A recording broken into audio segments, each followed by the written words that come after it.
Gentlemen, welcome back to Shop. Today's little video is actually, I'm not sure if it's a shop project or a tool tip, maybe a bit of both. What we'll be doing is we'll be doing some tool organizers for the toolboxes. Now you see all those videos on the YouTube where people are doing foam cutting with fancy stuff and all of that. This is not it. This is going to be something that anyone can do with basic tools. I think if you've got a set of tools that you want to organize in a toolbox, you'll have the tools that's required. So what I'll do is I'll quickly give you a peek into what I've done previously in my toolbox. Then we're getting back to this 3H drive socket set that I need a tray for. But let me show you what I've done previously. Alright, this is what I've done previously. The setup that I've got currently, it works.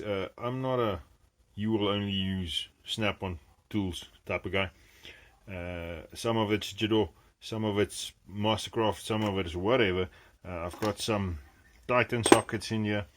What happened with typically these loose ones? This is Mastercraft, but let's get to it. Typically these loose ones is sockets that I didn't have in the set, and when I walk past the bargain bin in some of the shops, I always look around, and that's why I picked up both the 16 and 21 spark plug socket, a 25, which is not really a standard socket, that sort of thing.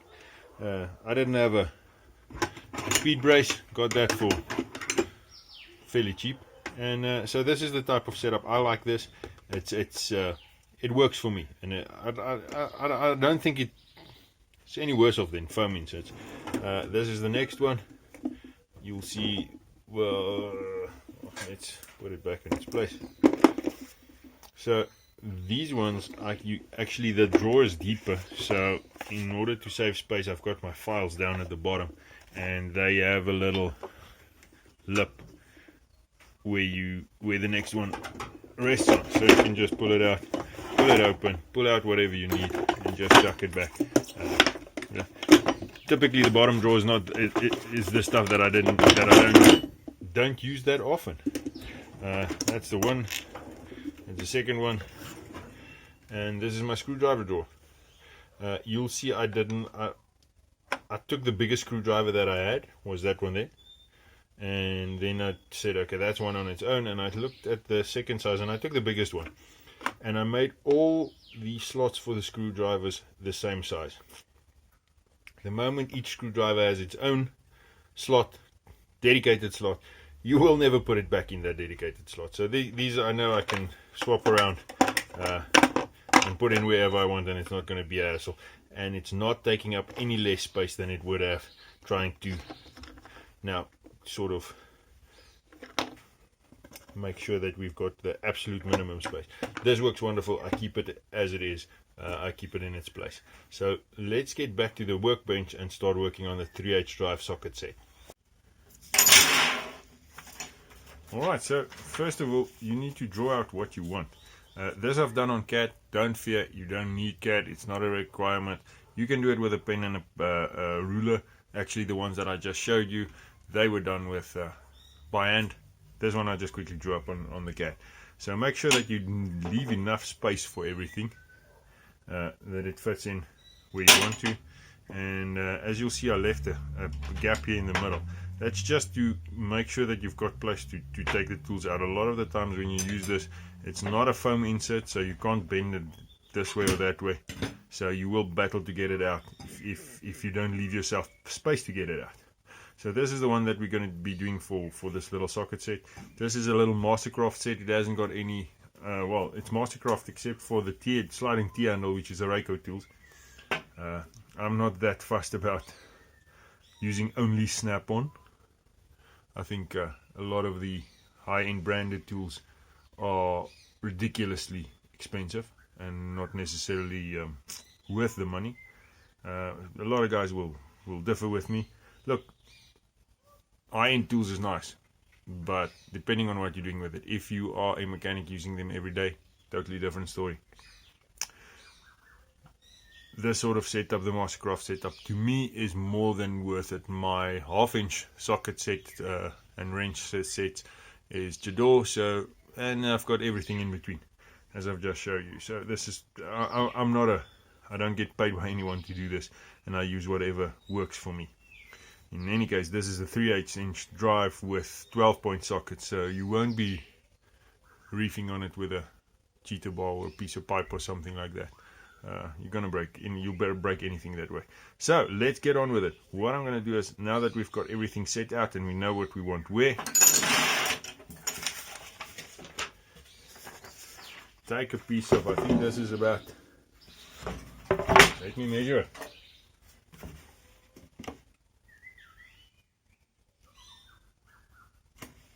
16 millimeter MDF. So 16 millimeter MDF. I don't know what's that in. Standard size. Let me check. 5/8. So it's a 5/8 thick MDF. Now that we've drawn out our little, what we call it, template. Drawn out our little template. Just going to use some light sticking glue. We'll be sanding it off at the end again. Don't stick it too much. Don't get silly with it. The more you use the more you glue it down, the more you'll fight to get it off again.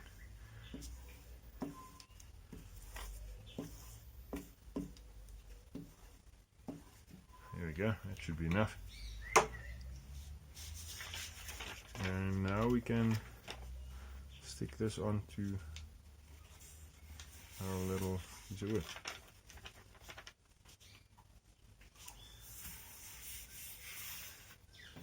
There we go.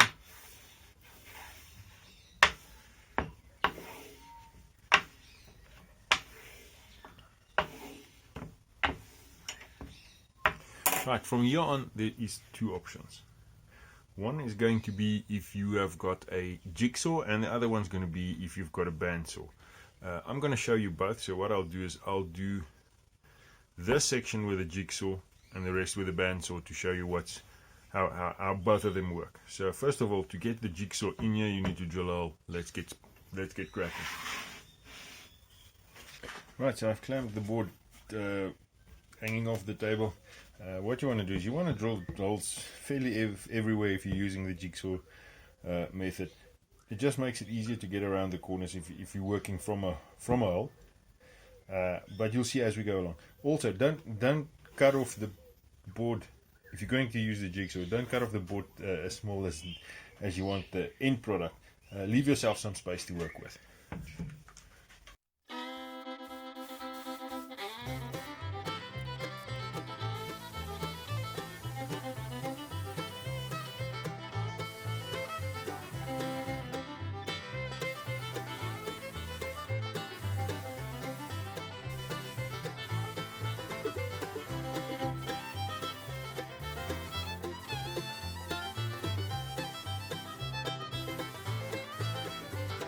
Alright, and then you just carry on as this is. The next set portion I'll show you on the bandsaw, if you've got a bandsaw, how to do that. But I think the guys with a bandsaw, they already know where I'm going with this.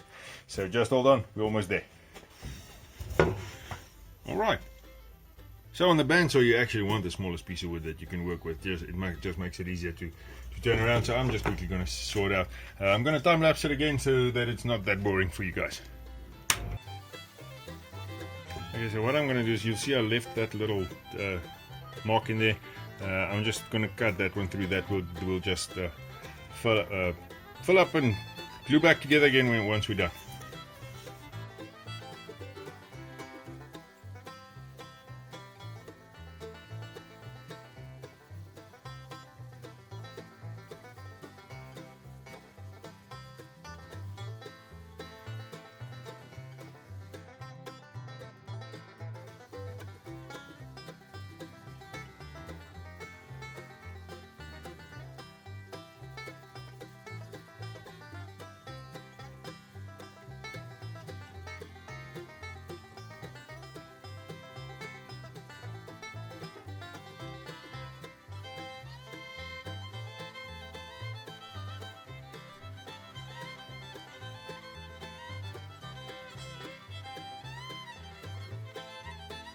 Alright gentlemen, now that it's cut out, we've checked that everything fits. What we're going to do now is, I've cut a little piece of masonite just as a backing. I'm going to just glue this to the back of it. I'm going to time lapse it. Let's get on with it.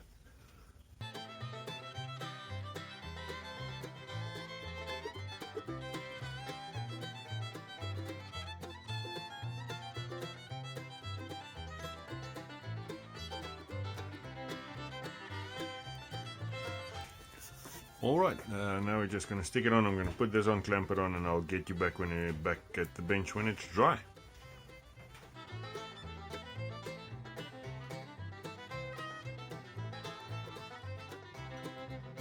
Gentlemen, and there we have it. Slapped some paint on it, made a total mess of the paint job. So one, sanded off decently, two, prime the MDF. It doesn't like not being primed.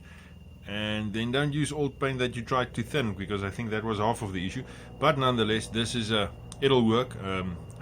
I haven't got a showcase toolbox, but now I can find them where I want them. So let's quickly chuck them in the toolbox. Gentlemen, and there we have it. Slowly but surely we're getting the toolboxes organized. With that, I'm going to call it for this video. If you've made it thus far, thanks for watching. Please subscribe to the channel, give us a thumbs up, and it's much appreciated. And as always, stay safe.